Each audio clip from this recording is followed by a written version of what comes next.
আসসালামু আলাইকুম ওয়া রাহমাতুল্লাহ ওয়া বারাকাতুহু। প্রিয় দর্শক মণ্ডলী, ঐশী মশাল ইউটিউব চ্যানেলে আপনাদেরকে স্বাগত জানাচ্ছি। আমাদের নিজেদের অন্তরের অন্ধকার এবং চারপাশের অজ্ঞানতার অন্ধকারকে দূর করার উদ্দেশ্যে ঐশী আলো নিয়ে আপনাদের সামনে নতুন ইউটিউব চ্যানেল ঐশী মশাল উপস্থিত হয়েছে। এই আশায় যে আমাদের প্রতিদিনের জীবনের যে সমস্ত প্রশ্নগুলো সামনে আসে তার সমাধান যাতে আমরা ঐশী আলোয় খুঁজে পেতে পারি, এজন্য এই ঐশী মশাল চ্যানেলের অবতারণা। তাই আপনাদেরকে অনুরোধ করছি শুরুতেই যে আপনারা ঐশী মশাল চ্যানেলটিকে সাবস্ক্রাইব করুন, পাশে থাকা বেল আইকনটি প্রেস করে সঙ্গে থাকুন, যাতে আমাদের এই চ্যানেলে রিলিজ হওয়া প্রতিটা ভিডিও প্রথমেই আপনার কাছে চলে আসে। চলুন শুরু করা যাক আজকের ভিডিও। আমরা মাত্র কয়েকদিন আগেই স্বাধীনতা দিবস পালন করলাম। স্বাধীনতা আমাদের জন্মগত অধিকার। এটা বাস্তব কথা যে আল্লাহ রাব্বুল আলামিন সব মানুষকে স্বাধীন সত্তা দিয়েই সৃষ্টি করেছেন। সে মানুষ আরবের হোক অথবা আফ্রিকার হোক, সে আমেরিকার কিংবা ভারতবর্ষের, পৃথিবীর যে কোনো মহাদেশের যে কোনো প্রান্তের, জঙ্গলের আদিবাসী কিংবা শহরের মানুষ, নারী কিংবা পুরুষ, নির্বিশেষে সবাই জন্মগতভাবে স্বাধীন। মহান আল্লাহ রাব্বুল আলামিন মানুষকে সৃষ্টি করেছেন, আর সৃষ্টির শুরুতেই তিনি বলেছেন যে আমি পৃথিবীতে খলিফা পাঠাচ্ছি। সূরা আল বাকারার 30 নম্বর সেই আয়াতটা আমরা এক্ষেত্রে স্মরণ করতে পারি, যেখানে আল্লাহ রাব্বুল আলামিন বলেছেন, ওয়া ইয ক্বালা রাব্বুকা লিল মালাইকা ইন্নী জাইলুন ফিল আরদি খলিফা। তো আল্লাহ পৃথিবীতে খলিফা রূপে, তার প্রতিনিধি রূপে মানুষকে পাঠিয়েছেন। এটার অর্থ হলো মানুষ আল্লাহ ছাড়া আর সবার কাছে দাসত্বমুক্ত। এই পৃথিবীর কোনো সত্তার কাছে সে গোলামি করবে না, দাস হিসেবে জীবনযাপন করবে না, কিন্তু হ্যাঁ, সে তার সৃষ্টিকর্তা মালিক আল্লাহর দাসত্ব করবে। মানুষকে এই খিলাফত, মানুষকে এই খলিফার সম্মান আর মর্যাদা দিয়ে পাঠানোর পরেও আমরা দেখেছি অতীতে পৃথিবীর বিভিন্ন প্রান্তে মানুষের হাতে পায়ে আর গলায় বেড়ি পরিয়ে, শিকল পরিয়ে পশু পাখিদের সাথে কিংবা অন্যান্য দ্রব্যের সাথে তাকে কেনা বেচা করা হতো।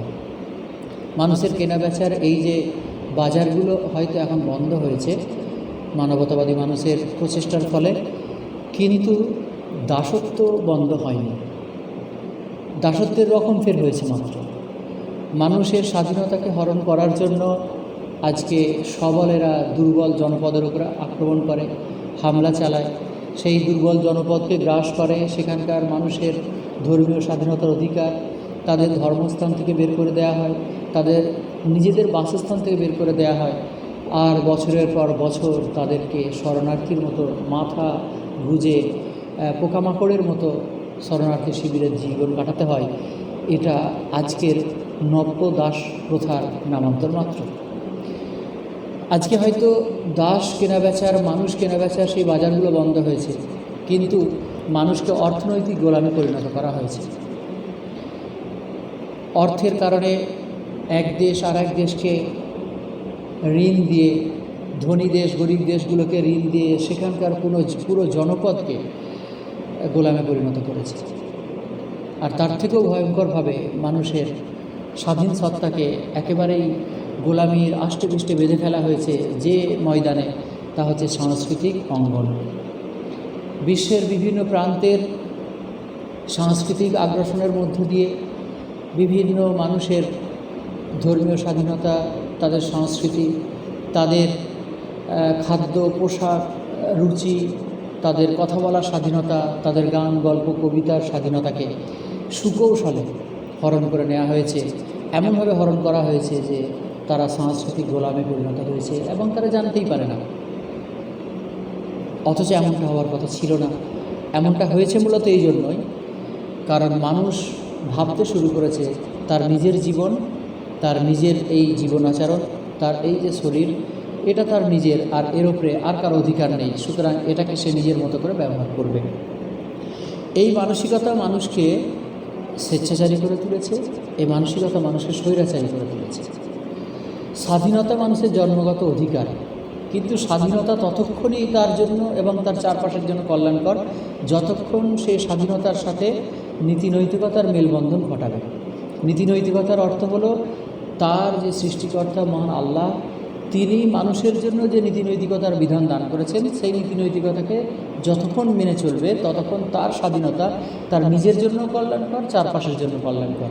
কিন্তু স্রষ্টার পাঠানো নীতিনৈতিকতার বিধানকে যখনই সে উপেক্ষা করবে তখন তার স্বাধীনতা আর স্বাধীনতা থাকে না, সেটা স্বেচ্ছাচারিতা আর স্বৈরাচারিতায় পরিণত হয়, যার অবশ্যম্ভাবী পরিণতি হলো তার নিজের জন্য মারাত্মক ক্ষতিকর এবং তার চারপাশকে বিধ্বংসী এক আবহাওয়া সে তৈরি করে। সম্মানীয় দর্শক মণ্ডলী, এই অবস্থায় আমরা নতুন করে ভাবব যে আমরা সোসাইটিকে কি দেব, কোন ধরনের স্বাধীনতা আর কোন ধরনের নৈতিকতার দিকে তাদেরকে আহ্বান জানাবো।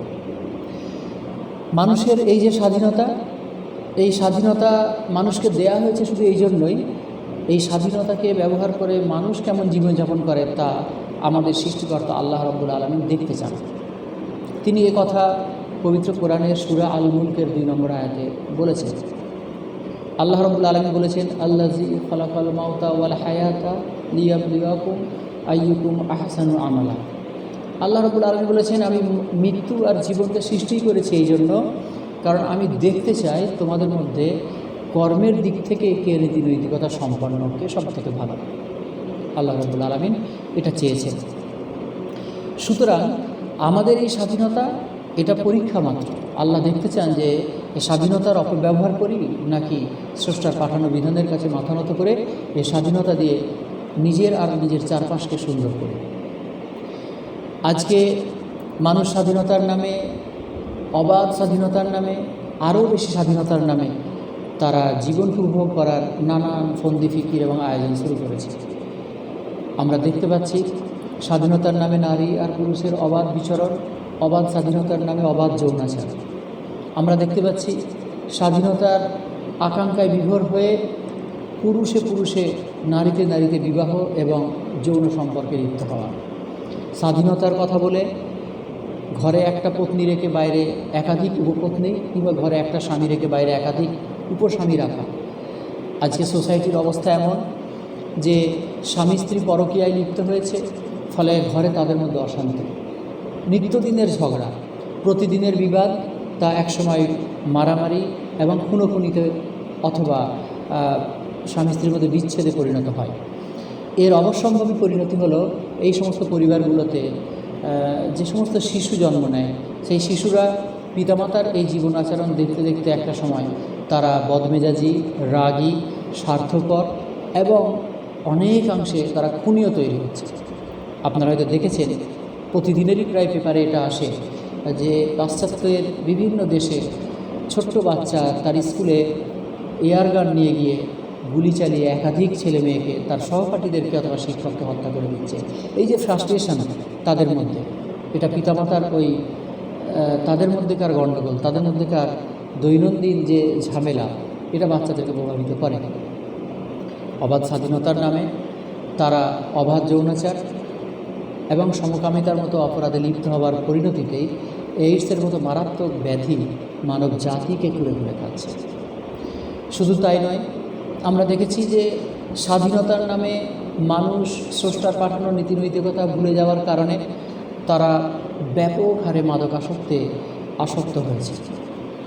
মাদকাসক্ত মানে আজকে আর সেই পুরানো ধ্যান ধারণা নেই যে তারা শুধু মদ্যপান করে, বরং মদ্যপানের সাথে সাথে গাঁজা, চরস, হেরোইন, ফেন্সিডিল এগুলো তো আছেই, সাথে একেবারেই শিশু কিশোর যুবকদের হাতে হাতে, পকেটে পকেটে মাদকদ্রব্য দিয়ে দেওয়া হয়েছে, লাইসেন্সড করা মাদকদ্রব্য দিয়ে দেওয়া হয়েছে, যেগুলো ছোট ছোট প্যাকেটে গুটকার আকারে তাদের হাতে এসে গেছে।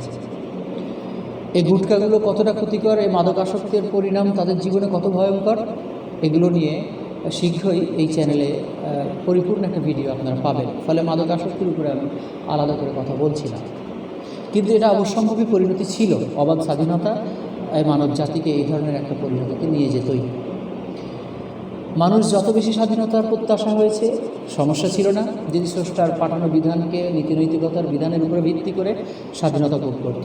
কিন্তু আমরা দেখলাম যে নীতিনৈতিকতা বিবর্জিত স্বাধীনতার নামে তারা বলগাহীন আনন্দে মেতে ওঠার যে ফন্দি ফিকির, এবং আরও চাই, যতক্ষণ না মৃত্যুর কোলে ঢলে পড়ে ততক্ষণ আরও ভোগবিলাসিতা চাই। এই মানসিকতার অবশ্যম্ভাবী পরিণতি হলো যে এখন আত্মহত্যার হিড়িক চলেছে সারা বিশ্বে।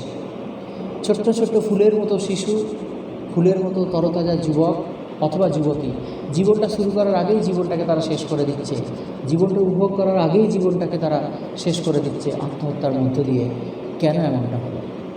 আমরা বিশ্বাস করি এই অবস্থা এই জন্য সৃষ্টি হয়েছে কারণ মানুষ তার নিজের জীবনকে এতটাই স্বাধীন বলে ভাবতে শুরু করেছে যে তার সামনে আর উন্নত কোনো নীতিনৈতিকতা আর আদর্শ সে দেখতে পাচ্ছে না। যখন চারপাশে এরকম এক অস্থির আবহ, এই অবস্থায় যারা আল্লাহর পাঠানো নীতিনৈতিকতার উপরে জীবনযাপন করতে চায়, অর্থাৎ মুমিন এবং মুত্তাকি বলে নিজেদেরকে দাবি করে, সেই মুমিন আর মুত্তাকিরা কী কাজ করবে? আপনাদের হয়তো স্মরণে থাকতে পারে প্রিয় নবী জনাব মুহাম্মদ রাসূলুল্লাহ সাল্লাল্লাহু আলাইহি সাল্লামের সেই অমীয় বাণী। তিনি বলেছেন, আমার উম্মত যখন সৎ কাজের আদেশ দেয়া আর অসৎ কাজে নিষেধ করা ত্যাগ করবে তখন তাদের উপরে দুনিয়াতেই আযাব নেমে আসবে। এ কথা বলার আর অপেক্ষা রাখে না যে আমরা সৎ কাজের আদেশ দেওয়া আর অসৎ কাজে নিষেধ করা মানুষ জাতির সামনে এই মহত্তম অভিযান অনেক দিন আগে ছেড়ে দিয়েছে। এরই পরিণতিতে আমাদের চারপাশটা আজকে মিশিয়ে গেছে। আমাদের নিজেদের জীবন, আমাদের পরিবার, আমাদের সমাজ, খায়রা উম্মাহ বলে যে মুসলিম জাতি নিজেদেরকে পেয়েছিল, তাদের নিজেদের সমাজ আজকে এমন অবস্থায় পৌঁছেছে যে আল্লামা ইকবাল বলেন, এই কিরে সেই মুসলিম ভাই যারা ইহুদিও দেখে লজ্জা পায়। অর্থাৎ আমরা আমাদের নিজেদের সমাজকে আর বাঁচাতে পারিনি। আমাদের চারপাশ অমুসলিম ভাই বোন, তাদেরকে কীভাবে আমরা উন্নত নীতিনৈতিকতা, স্রষ্টার পাঠানো বিধিবিধানের কথা শোনাবো? এই জায়গায় দাঁড়িয়ে আজকে সিদ্ধান্ত নিতে হবে যে তাহলে আমরা কী করব। সম্মানীয় দর্শক মণ্ডলী, আশার কথা, সুখের কথা হলো এই যে সৎ কাজের আদেশ আর অসৎ কাজের নিষেধ, এই কাজের সুষ্ঠুভাবে আঞ্জাম দেওয়ার জন্যই পুরো সেপ্টেম্বর মাসব্যাপী আমরা এই অভিযান সামনে এনেছি, যেখানে মানুষের সমস্ত অংশের কাছে আমরা পৌঁছাবো এই বার্তা নিয়ে যে নৈতিকতাই স্বাধীনতার ভিত্তি। অর্থাৎ আপনার স্বাধীনতা আছে এবং থাকবে, কিন্তু তা যদি নৈতিকতা বিবর্জিত হয় তাহলে তা আপনার এবং আপনার চারপাশে বিপর্যয় ডেকে আনবে। পুরো সেপ্টেম্বর মাস জুড়ে আমরা শিশু, কিশোর, বিভিন্ন পরিবার, ছাত্র, যুবতী, নারী, পুরুষ, মুসলিম, অমুসলিম, বুদ্ধিজীবী, আলেম, ওলামা, অন্যান্য ধর্মগুরু নির্বিশেষে মানুষের সামনে যাব আর তাদের কাছে আমরা এই মেসেজটা পৌঁছাবো যে যদি স্বাধীনতা ভোগ করতে হয় তাহলে নৈতিকতার মানদণ্ডে থাকা আবশ্যক। এটা ঠিক ভারতবর্ষের সংবিধানে যেমনভাবে আমাদের অধিকার দেওয়া হয়েছে, পাশাপাশি কর্তব্যে উৎসাহিত করা হয়েছে। অর্থাৎ অধিকার আর কর্তব্য একে অপরের সাথে অঙ্গাঙ্গিভাবে জড়িত। অধিকার যদি ভোগ করতে হয় তাহলে কর্তব্য পালন করতে হবে। এককভাবে অধিকার ভোগ করা হবে আর কর্তব্য পালন করা হবে না, তা স্বেচ্ছাচারিতার নামান্তর মাত্র, এবং তা কখনোই মানব সমাজের জন্য কল্যাণকর হতে পারে না। ঠিক উদাহরণ দিলে আমরা আরও ভালো করে এটা বুঝতে পারবো। যেমন ধরুন, আমরা যদি পথ চলতে চাই তো পথে চলার স্বাধীনতা আমাদের আছে, কিন্তু পাশাপাশি এটাও আমাদের কর্তব্য যাতে আমরা আবার অন্যের পথ চলায় বাধাগ্রস্ত না হই। অর্থাৎ এই কর্তব্য পরায়ণ, এই নীতিনৈতিকতা সম্পন্ন স্বাধীনতা আমাদের পেতে হবে যে আমরা যদি পথ চলি, এই স্বাধীনতা যেমন আমাদের আছে তেমন অন্যের পথ চলার স্বাধীনতা আছে, তাকে আমরা বাধা দেব না। এই যে নৈতিকতা সম্পন্ন স্বাধীনতা জীবনের সব ক্ষেত্রে প্রয়োজন।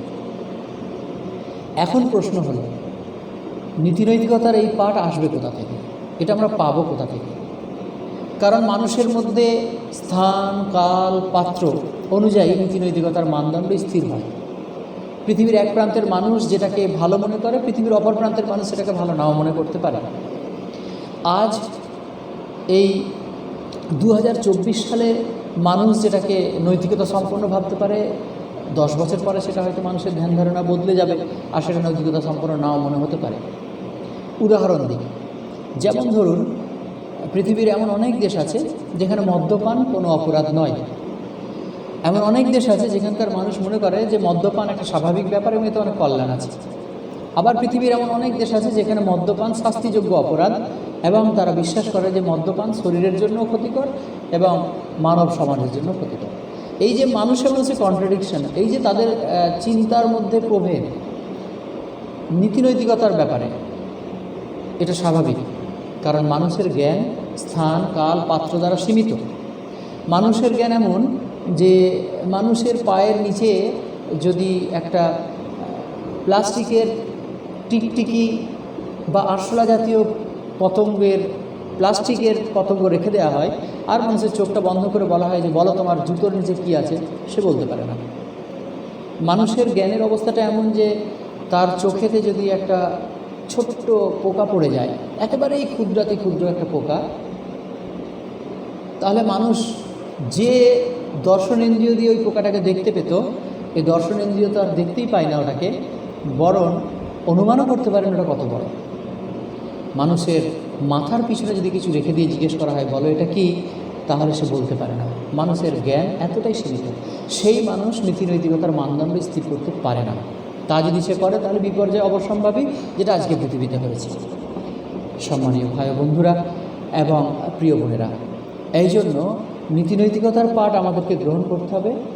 আমাদের সবার যিনি সৃষ্টিকর্তা, যিনি মানুষকে সৃষ্টি করেছেন শুধু নয়, এই পৃথিবীর সমস্ত কিছু সৃষ্টি করেছেন, যিনি অতীতের সব জিনিস জানতেন, যিনি এখনকার সব জিনিস দেখেন, যিনি ভবিষ্যৎও জানেন, সেই দৃশ্য অদৃশ্যের জ্ঞান রাখেন যে মালিক, সেই মহান আল্লাহর কাছ থেকে নীতি নৈতিকতার পাঠ নিতে হবে। কারণ তিনিই জানেন মানুষ সমাজের জন্য কোনটা ভালো আর কোনটা মন্দ। তিনিই জানেন একক ব্যক্তি বা একটা পরিবার বা একটা সমাজ বা পুরো মানুষ্য জাতির জন্য কোনটা কল্যাণকর আর কোনটা অকল্যাণকর। তাই আজকে সময় হয়েছে মানুষ সমাজকে বাঁচানোর জন্য, নৈতিকতার বিধানের দিকে ফিরে আসার জন্য আল্লাহর দিকে ফিরে আসতে হবে। মানুষের সৃষ্টিকর্তার কাছে আত্মসমর্পণ করতে হবে, তবেই প্রকৃত স্বাধীনতার স্বাদ পাওয়া যাবে। আমি স্মরণ করিয়ে দিতে চাই এই পর্যায়ে আপনাদের, আল্লাহ রাব্বুল আলামিন পৃথিবীতে যত নবী পাঠিয়েছেন, প্রফেট পাঠিয়েছেন, সবার জন্য একটাই বাক্য ছিল, লা ইলাহা ইল্লাল্লাহ। মানুষ্য জাতির কাছে এই আহ্বানটা ছিল চিরন্তন, অবিনশ্বর। সমস্ত প্রফেট নবীরা এই কথাই বলেছেন, লা ইলাহা ইল্লাল্লাহ, নো গড বাট গড, একম ব্রহ্মা দ্বিতীয় নাস্তি, নেহিনা নাস্তি কিঞ্চন। সবার এই কথা, এক সৃষ্টিকর্তা ছাড়া দ্বিতীয় কোনো সৃষ্টিকর্তা নেই, আর তিনি ছাড়া আর কোনো বিধানদাতা নেই। এই কথাটা যে স্বীকার করে নেয়, অর্থাৎ স্রষ্টার কাছে যে আত্মসমর্পণ করে বিধানের ব্যাপারে, নীতি নৈতিকতার ব্যাপারে, জীবনের সব সিদ্ধান্তের ব্যাপারে, সে আসলে স্রষ্টা ছাড়া বাকি সবার কাছ থেকে স্বাধীন হয়ে গেল। স্রষ্টার সামনে মাথা নত করার অর্থ হলো তার সৃষ্টিকর্তার কাছে সে গোলাম, বাকি সবার কাছে সে স্বাধীন। এই স্বাধীনতা হচ্ছে এক মূল্যবান স্বাধীনতা, যা তার জীবনকে, তার চারপাশকে গঠন করে, আরও সুন্দর করে। তাই আমরা এই প্রচারাভিযানে সম্পূর্ণভাবে স্রষ্টার দিকে মানুষকে আহ্বান করব। ধর্ম, ব্যক্তি, পরিবার, জাতি নির্বিশেষে সবাইকে তার স্রষ্টা যে নীতি নৈতিকতা দান করেছেন সেই নীতি, তা যদি আমরা করতে পারি, আর মানুষ যদি স্রষ্টার নীতি নৈতিকতাকে মেনে নেয়, তাহলে আশা করা যায় মানুষের সমাজের আজকে এই বলগাহীন স্বাধীনতার মধ্য দিয়ে রাত দখলের স্বাধীনতা, রাত দখলে, রাজপথ দখলের স্বাধীনতার আকাঙ্ক্ষার মধ্য দিয়ে যে বিপর্যয়গুলো নেমে এসেছে মানুষের জাতির মধ্যে, সেগুলো থেকে তাদেরকে বাঁচানো যাবে। আমি আর যে উদাহরণ দিয়ে আমার কথা শেষ করতে চাইব, নারীর স্বাধীনতা একান্তই দরকার। তাদেরকে পরাধীনতার শৃঙ্খলা রেখে মানব সমাজ এগিয়ে যেতে পারে না। কিন্তু তা যদি বলগাহীন হয়, যেমন ধরুন একটা ঘোড়া, আর তার পিঠে চড়ে বসা হয়েছে, আর সেই ঘোড়ার লাগাম নেই, এমন ঘোড়ার পিঠে বসেছেন যার লাগাম নেই, তাহলে সেই ঘোড়া হয় আপনাকে গাছে ধাক্কা মারবে, নয় পাহাড়ের কোলে গিয়ে ফেলবে, নয় খাদে গভীরে ফেলে দেবে, আর আপনি আহত হবেন, ক্ষতবিক্ষত হবেন। সেই জন্য বলগাহীন ঘোড়াই চাপতে নেই। তাহলে বলগাহীন স্বাধীনতা কখনোই ভালো হতে পারে না। আজকে স্বাধীনতার নামে, নারী স্বাধীনতার নামে, বলগাহীন স্বাধীনতার নামে যা চাওয়া হয়েছে, তাতে নারী জাতির নির্যাতন আরও বেড়ে গেছে। কেন বেড়েছে, এ থেকে উত্তরণ কীভাবে আসবো আগামী ভিডিওতে। আমরা বুদ্ধিজীবীদের কাছে গিয়ে কী বলবো, আমরা আমাদের মা ও বোনেদের কাছে গিয়ে কী বলবো, ধর্ম নির্বিশেষে, সম্প্রদায় নির্বিশেষে আমরা শিশু, কিশোর, বিভিন্ন পরিবার, আলেম ওলামা এবং অন্যান্য ধর্মগুরুদের কাছে গিয়ে কী আহ্বান রাখবো, এই প্রত্যেকটা বিষয়ের উপরে আলাদা আলাদা ভিডিও, আলাদা আলাদা বিষয় আপনাদের সামনে এই চ্যানেলে আসতে থাকবে একের পর এক, যাতে আমরা পুরো সেপ্টেম্বর মাস জুড়ে মানুষের সামনে এই প্রচারাভিযানকে সার্থক আর সফল করতে পারি।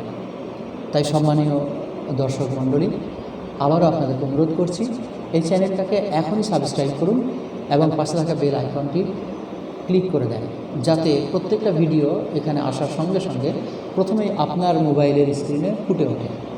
সেই সঙ্গে অনুরোধ করব যে আমাদের প্রত্যেকটা ভিডিওর কমেন্ট সেকশানে আপনি যাবেন আর আপনার মূল্যবান মতামত প্রদান করবেন, যাতে করে আমরা নিজেদেরকে সমৃদ্ধ করতে পারি, আমরা আরও সংশোধন হতে পারি এবং আপনাদের অনুরোধ যদি কিছু থাকে কমেন্টস দেখে আমরা যেন সেই মতো ভিডিও বানাতে পারি। আমরা আরও একটা অনুরোধ করব, যদি আমাদের কন্টেন্টগুলো মানুষের সমাজের জন্য উপকারী মনে হয় তাহলে এটা নিজেরা দেখুন আর এটাকে ব্যাপকভাবে শেয়ার করে মানুষকে দেখার সুযোগ করে দেন এবং আল্লাহর দ্বীনের এই ভালো কাজের আদেশ আর অসৎ কাজের নিষেধের যে অভিযান, সেই অভিযানে এভাবেও সামিল হয়ে যান। আমরা আজকের মতো আপনাদের কাছ থেকে বিদায় নেব। বিদায় নেবার আগে আপনাদের সবার সুস্থতা কামনা করছি, আল্লাহর পক্ষ থেকে মাগফিরাত কামনা করছি এবং আমাদের জন্য দোয়ার প্রত্যাশা রেখে কথা শেষ করছি। ওয়া আখিরু দাওয়ানা আলহামদুলিল্লাহ।